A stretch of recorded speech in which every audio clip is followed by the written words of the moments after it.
Assalamualaikum warahmatullahi wabarakatuh. Saya Firly dari 21A Kebidanan Universitas Dr. Subandi Jember. Di sini saya akan menjelaskan tentang kelainan HIS.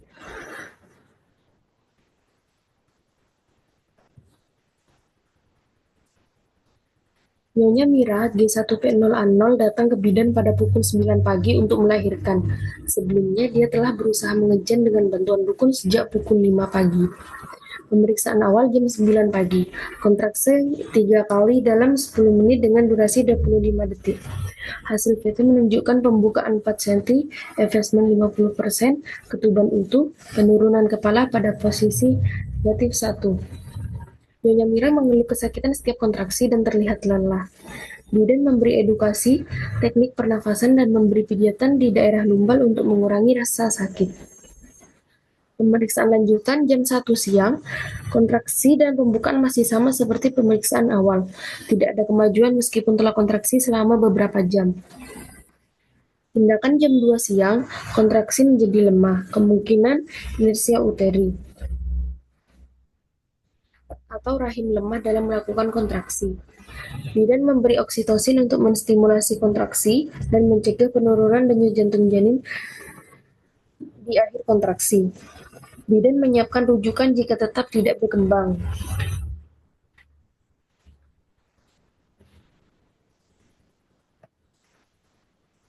Alur penanganan ibu dengan tanda-tanda awal persalinan dan beberapa kendala yang mungkin terjadi selama persalinan. Ibu dengan tanda persalinan bisa mendapat perawatan awal yang mungkin dilakukan oleh dukun. Jika ibu mengalami nyeri, berikan teknik untuk mengurangi rasa nyeri seperti teknik pernafasan panjang, pijat, dan teknik mengedam. Jika terjadi kesalahan dalam pimpinan persalinan atau ibu mengalami kelelahan, akan dirujuk ke bidan. Bidan melakukan pemeriksaan fisik pada ibu. Jika kontraksinya lemah, lakukan rangsangan puting susu untuk merangsang kontraksi. Jika masih tidak ada kemajuan persalinan, maka perlu rujukan lebih lanjut. Jika pembukaan serviks lengkap tetapi ada hambatan, dapat melakukan ekstraksi vakum, penggunaan forceps, atau SC jika diperlukan.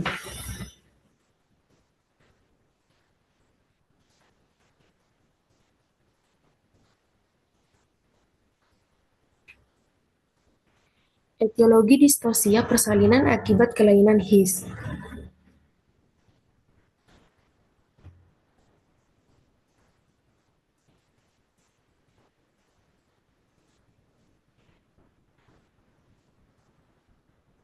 Kelainan HIS yang terjadi pada ibu yang akan bersalin disebut dengan inersia uteri. Penyebab inersia uteri yaitu pertama faktor herediter. Jika terdapat riwayat inersia uteri dalam keluarga, kemungkinan ibu mengalami inersia uteri juga. Kemudian emosi. Stres dan cemas selama persalinan mempengaruhi produksi hormon oksitosin yang berperan dalam kontraksi rahim. Setelah itu ketakutan. Rasa takut saat proses persalinan dapat menyebabkan ketegangan pada tubuh ibu. Untuk faktor yang kedua, setelah itu usianya tua. Bisa menjadi penyebab inersia uteri juga karena penurunan elastisitas otot rahim, penurunan keseimbangan hormon, dan beresiko tinggi seperti hipertensi atau diabetes. Kemudian yang selanjutnya ada salah pimpinan dalam persalinan. Teknik stimulasi yang kurang tepat atau intervensi yang terlalu cepat atau terlalu lambat. Kurangnya pemahaman terhadap kebutuhan ibu. Penggunaan obat penenang menghambat respon otot rahim, gangguan pelepasan hormon, dan berefek samping pada ibu dan janin. Penyebab inersia uteri selanjutnya yaitu kelainan uterus, kelainan bentuk atau struktur rahim, ukuran rahim yang tidak normal, atau adanya sekat yang tidak normal.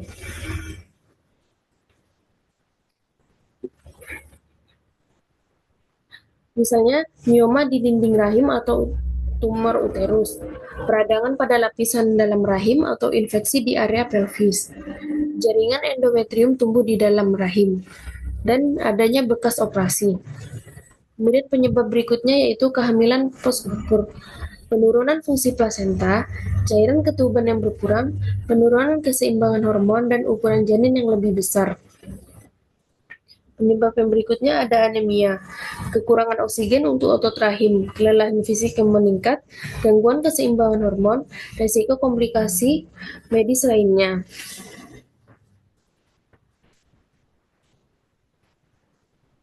Penyebab inersia uteri berikutnya ada kehamilan ganda, rahim yang tegang berlebihan, cairan ketuban yang lebih banyak, gangguan keseimbangan hormon, risiko janin yang tidak optimal, dan risiko kelelahan pada rahim.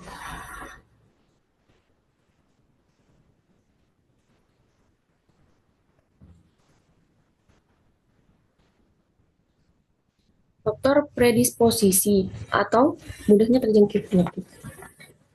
Faktor yang pertama ada anemia, itu kekurangan oksigen, kelelahan dan lemah, gangguan produksi hormon oksitosin, respon tubuh yang terganggu, risiko komplikasi medis lain seperti infeksi atau perdarahan. Kemudian faktor berikutnya ada hidramnion atau kelebihan cairan ketuban. Peregangan rahim yang berlebihan, posisi janin tidak stabil, menurunnya kontraksi, mempengaruhi keseimbangan hormon oksitosin, resiko terjadinya komplikasi lain seperti diabetes gestasi. Kemudian faktor yang berikutnya ada grande multipara atau melahirkan sudah lebih dari 5 kali, yaitu kelemahan otot rahim, peregangan berlebihan, resiko komplikasi seperti perdarahan pasca persalinan, faktor emosional dan psikologis, kondisi medis lainnya seperti hipertensi dan diabetes. Faktor yang terakhir ada primipara atau baru pertama kali melahirkan, yaitu kurangnya pengalaman, tonisitas otot rahim, proses persalinan yang panjang, posisi janin, dan intervensi medis induksi.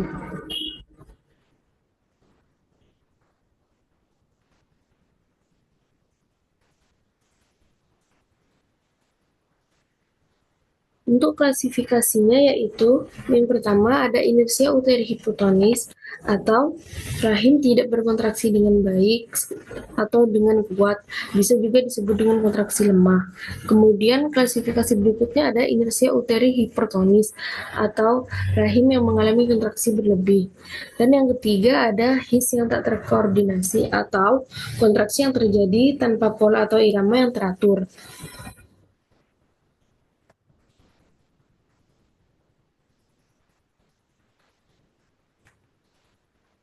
Kemudian di sini ada kelainan HIS yang dapat menimbulkan kesulitan, yaitu yang pertama ada kematian janin yang diakibatkan oleh stres janin dan keterlambatan penanganan. Kemudian ada cedera kelahiran,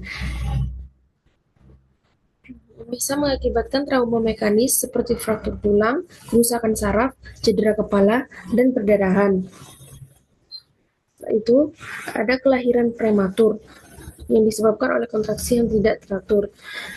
Setelah itu ada juga kelelahan dan stres pada ibu yang bisa mengakibatkan kelelahan berlebih sehingga terdapat peningkatan risiko intervensi yang mengharuskan seksi sesariat dilakukan. Dan HIS yang dapat menimbulkan kesulitan berikutnya adalah bertambahnya risiko infeksi yang disebabkan oleh keterlambatan dalam persalinan, penggunaan alat, induksi persalinan, pecah ketuban prematur, infeksi setelah pecah ketuban, stres fisik dan emosional, peningkatan risiko infeksi rahim, keterlambatan dalam perawatan pasca persalinan. Setelah itu yang terakhir ada kelelahan dan dehidrasi yang disebabkan oleh durasi persalinan yang panjang, kontraksi yang menyakitkan, stres emosional, kurangnya asupan cairan, muntah atau diare, dan peningkatan keringat. Setelah itu ada diagnosa kelainan HIS.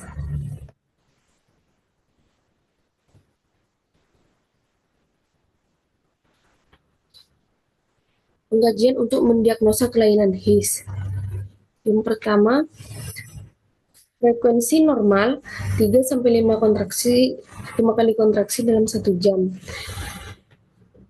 Dikatakan memiliki kelainan adalah jika kontraksi lebih dari 5 kali per jam atau kurang dari 3 kali per jam. Kemudian durasi normalnya yaitu 30-60 detik. Dikatakan kelainan jika lebih dari 60 detik atau kurang dari 60 detik.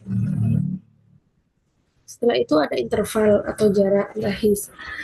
Normalnya 2-5 menit. Dikatakan kelainan jika kurang dari 2 menit atau lebih dari 5 menit. Setelah itu ada intensitas atau kekuatan his yang normalnya kuat tapi dapat ditoleransi. Dikatakan kelainan yaitu jika hisnya sangat kuat dan menyakitkan atau sangat lemah dan tidak efektif.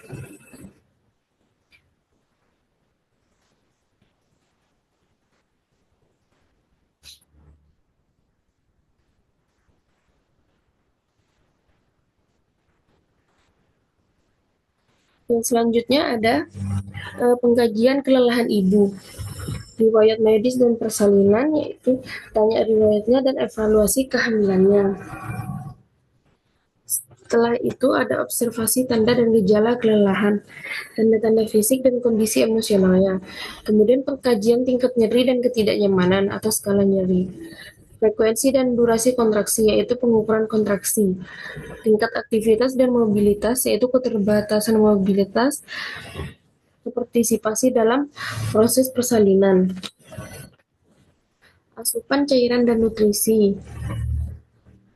Kemudian dukungan emosional dan psikologis, dukungan keluarga dan tenaga kesehatan untuk mendukung kondisi psikologis seorang ibu. Setelah itu ada kesejahteraan janin, pemantauan detak jantung janin, frekuensi detak jantung, variabilitas detak jantung, perubahan detak jantung, respon janin terhadap kontraksi.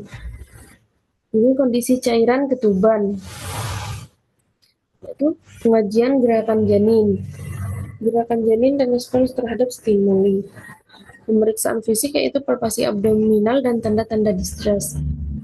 Pemeriksaan laboratorium dan imaging yaitu tes laboratorium dan ultrasonografi. Pengamatan perubahan pola kontraksi yaitu reaksi janin terhadap kontraksi yang keterkaitan dengan kelelahan ibu. Pengajian berikutnya ada lingkungan ibu dengan memperhatikan adanya faktor stres. Yang harus dikaji yaitu penilaian lingkungan fisik, entah kebisingan dan gangguan, atau kenyamanan fisik dan privasi. Untuk dukungan sosialnya, dukungan dari keluarga dan teman, bisa juga dari peran tenaga kesehatan. Pengaruh emosional, tanya tentang perasaan ibu dan riwayat stresnya. Pengamatan tanda stresnya, lihat reaksi fisik dan perilaku ibu. Pengaruh faktor lingkungan dan psikologis, yaitu kondisi kesehatan mental. Pemantauan perubahan dalam proses persalinan, keterkaitan stres dan kualitas kontraksi. Setelah itu ada presentasi, posisi, engagement, dan station. Presentasi yaitu pemeriksaan abdomen, yang diperiksa adalah kepala, letak bokong, letak lintang. Kemudian posisi, harus diperiksa palpasi dan auskultasi antara anterior dan posteriornya. Engagement dipalpasi dulu, kemudian lihat tanda engagementnya atau tidak ada. Station itu mempalpasi vagina. Selanjutnya ada disproporsi. Incaran palpasi abdomen, estimasi berat janin, dan evaluasi panggul. Kemudian cephalopelvic, pemeriksaan fisik, ultrasonografi, observasi pola kontraksi. Kemudian ada molase, palpasi kabut, pengukuran lingkar kepala, monitoring kontraksi. Untuk pembentukan kabut, observasi perubahan bentuk kepala. Fleksi, penilaian posisi kepala janin, observasi pergerakan. Yaitu sinkretisme atau asinkretisme, palpasi, evaluasi detak jantung janin, observasi.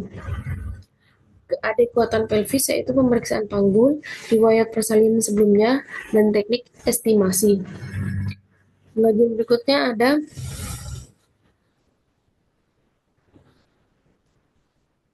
dilatasi, yaitu pemeriksaan vagina. Serviksnya sudah membuka atau belum.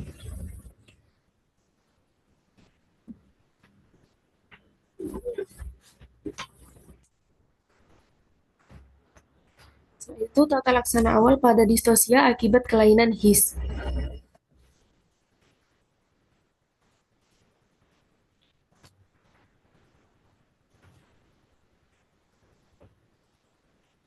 Observasi kondisi persalinan yang dipersulit oleh disfungsi uterus hipotonik. Yang pertama, pola frekuensi jantung janin atau tidak ada gaya janin. Monitoring jantung janin, DJJ normalnya itu 120 sampai 160 detik per menit. Tidak ada tanda distres. Kemudian, cairan amnion yang jernih jika ketuban pecah. Menandakan tidak ada distres janin, kondisi janin stabil. Jika cairan ketuban berubah menjadi keruh, perlu evaluasi lebih lanjut. Kemudian ketuban utuh atau baru saja pecah dan tidak ada tanda-tanda gejala chorionitis. Jika ketuban masih utuh, penting untuk memonitoring tanda-tanda kontraksi, pemantauan DJJ, dan observasi cairan amnion seperti warna dan baunya. Di observasi selanjutnya ada tidak ada tanda dan gejala kelelahan maternal, di mana tanda dan gejalanya yaitu keinginan untuk tidur, penurunan energi, kebingungan, ketidakmampuan untuk berpartisipasi aktif dalam proses persalinan. Observasi berikutnya ada pelvis adekuat, itu monitoring kemajuan persalinan dan posisi janin.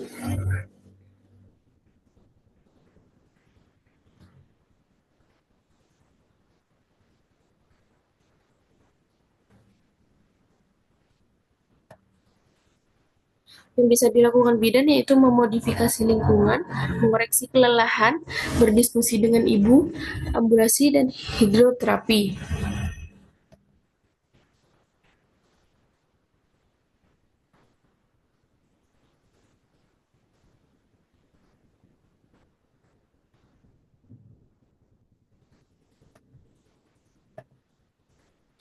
Yang berikutnya ada komplikasi akibat kelainan HIS.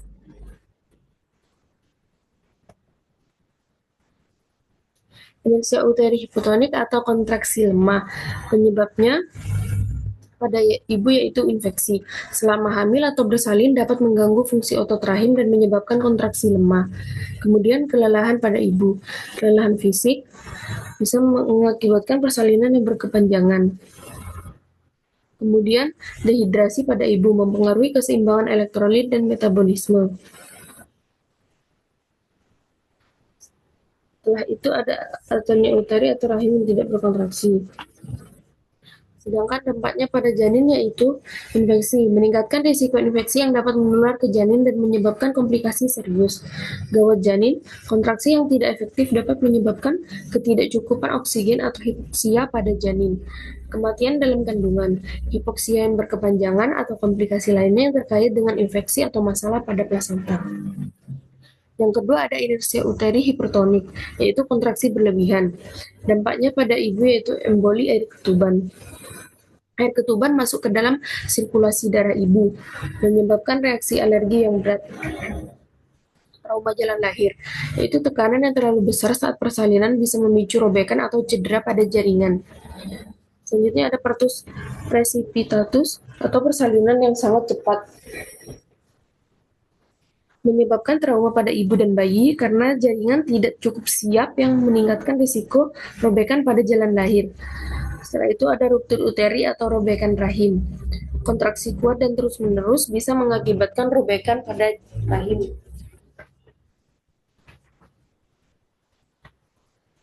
Dampaknya pada janin yaitu hipoksia atau kekurangan oksigen pada janin. meningkatkan risiko kerusakan jaringan otak dan organ vital lainnya. Trauma lahir yaitu trauma fisik pada bayi seperti fraktur tulang, cedera pada saraf, atau bahkan perdarahan pada jaringan tubuh. Dampak berikutnya yaitu bayi jatuh. Tim medis belum siap menangani sehingga berpotensi bayi jatuh setelah keluar dari rahim. Yang ketiga ada aksi uterus inkoordinasi atau kontraksi tidak teratur. Dampaknya pada ibu akan infeksi. Persalinan berlangsung lebih lama meningkatkan resiko infeksi pada rahim maupun infeksi lainnya. Kemudian dampak berikutnya pada ibu yaitu kelelahan hingga kehabisan tenaga, membuat ibu kesulitan untuk mendorong dengan optimal, meningkatkan kebutuhan tindakan medis seperti vakum atau forceps. Dampak berikutnya pada ibu yaitu dehidrasi, menurunkan kemampuan ibu dalam menangani kontraksi saat memengaruhi kestabilan tekanan darah. Dampaknya pada janin yaitu kematian janin. Janin stres akibat aliran darah dan oksigen menurun, meningkatkan risiko hipoksia yang berujung pada kematian janin. Dampaknya yang berikutnya ada infeksi. Janin lebih rentan terhadap infeksi terutama jika ketuban pecah lebih awal. Rahim terpapar terlalu lama.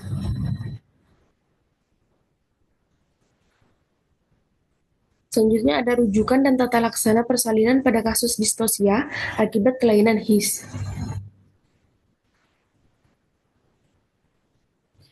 Prinsip rujukan yaitu bakso kuda. Yang pertama, B-nya yaitu bidan, mengarahkan ke fasilitas kesehatan yang lebih tinggi, memberi edukasi kepada keluarga terkait pentingnya rujukan. Kemudian A ada alat, yaitu perlengkapan medis harus tersedia untuk membantu stabilisasi pasien selama perjalanan. Kemudian ada K yaitu kendaraan, kendaraan yang layak dan cepat dan tersedia kapan saja. Setelah itu ada S yaitu surat rujukan, berisi kondisi klinis ibu, alasan rujukan, penanganan yang sudah diberikan. Kemudian ada O yaitu obat. Obat-obatan harus disiapkan untuk stabilisasi pasien selama proses rujukan. Kemudian K-nya yaitu ada keluarga, dilibatkan dalam pengambilan keputusan dan mendukung ibu secara emosional. Setelah itu ada U yaitu uang, pastikan ada dana atau bantuan keuangan untuk mengurangi kendala finansial yang dapat menghambat proses rujukan. Yang terakhir ada D yaitu darah, stok darah yang cukup terutama jika rujukan berkaitan dengan kasus perdarahan, informasi golongan darah pasien.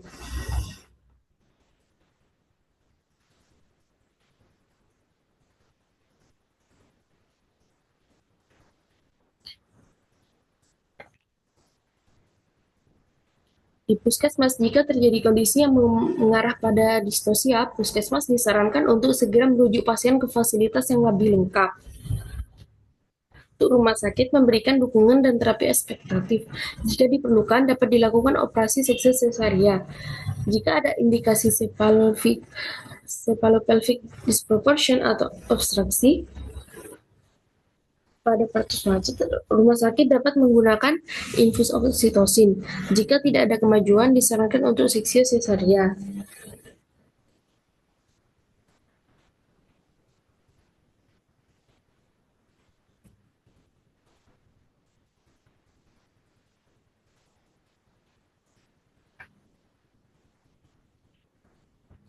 Setelah itu, ada indikasi. Indikasi pada ibu, yang pertama disproporsi cephalopelvic atau ketidaksesuaian antara ukuran kepala janin dengan ukuran panggul ibu. Yang kedua ada pelvis kecil, yaitu ukuran panggul ibu terlalu kecil. Yang ketiga bekas seksi sesaria atau adanya riwayat operasi sesar sebelumnya. Yang keempat ada disfungsi uterus atau kontraksi uterus yang tidak efektif. Yang kelima ada distosia jaringan lunak atau hambatan di jalan lahir yang disebabkan oleh jaringan lunak seperti mioma di serviks atau vagina. Yang terakhir ada plasenta previa atau posisi plasenta yang menutupi jalan lahir.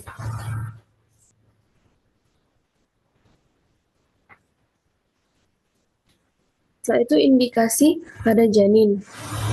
Yang pertama janin sangat besar atau makrosomia, yaitu berat badan janin lebih dari 4.000 gram.